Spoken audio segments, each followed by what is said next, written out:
Yo, finally nimerudi na nashukuru Mungu kwamba studio yangu imekamilika kwa 100%.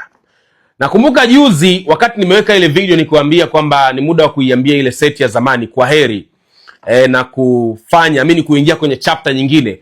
Kuna baadhi ya watu walifikiri labda naacha, labda naenda sijui wapi, kulikuwa kuna hayo maneno, lakini hapana, ilikuwa tu ni namna ya kuandaa kwamba nakuja na studio yangu mpya. Studio ambayo itakuwa ni kubwa, ina vitu vingi. Wale ambao mmeona video niliyoiweka hapa jana nafikiri mnaelewa. Lakini nashukuru Mungu kiukweli nimeweza kukamilisha kitu ambacho nilikuwa napanga kwa muda mrefu sana. Mpira kwangu mimi nimekuwa nasema mara zote ni sehemu kubwa sana ya furaha na amani ya moyo wangu. Kwa hiyo najaribu kulinda, ukiona nafanya hivi vitu vya football na linda amani ya moyo wangu. Au sio bwana? Mimi na enjoy kuzungumzia football, na enjoy kufanya football, na uwanjani pia sio mweupe. Niliwaambia nacheza namba 3. Mimi ni beki namba 3 mzuri sana. Sio mnyonge, sio mweupe. Ukibisha kama una ndondo niite, bure nitakuja.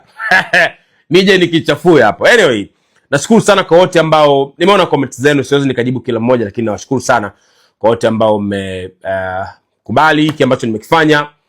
Nawashukuruni sana. Lakini niseme tu kwamba kuanzia sasa mambo yote kama ni spana, kama ni nini, vitaanzia hapa. Real Madrid fans, mko pale. Na nataka nikiwa na wapiga spana niwe na wazoom, logo iko pale, au sio bwana?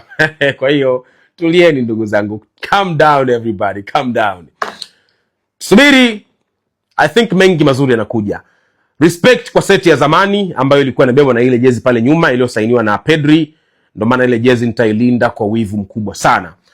Nimeamua kuiweka hapa kama sehemu pia ya kuonyesha heshima kwa ile jezi. Ni jezi ambayo naiheshimu sana sana sana. Na naamini pengine panapo majaliwa nitakuwa na jezi nyingi sana ambazo zimesainiwa na wachezaji humu ndani. So yeah, from now on content zote zitatokea hapa.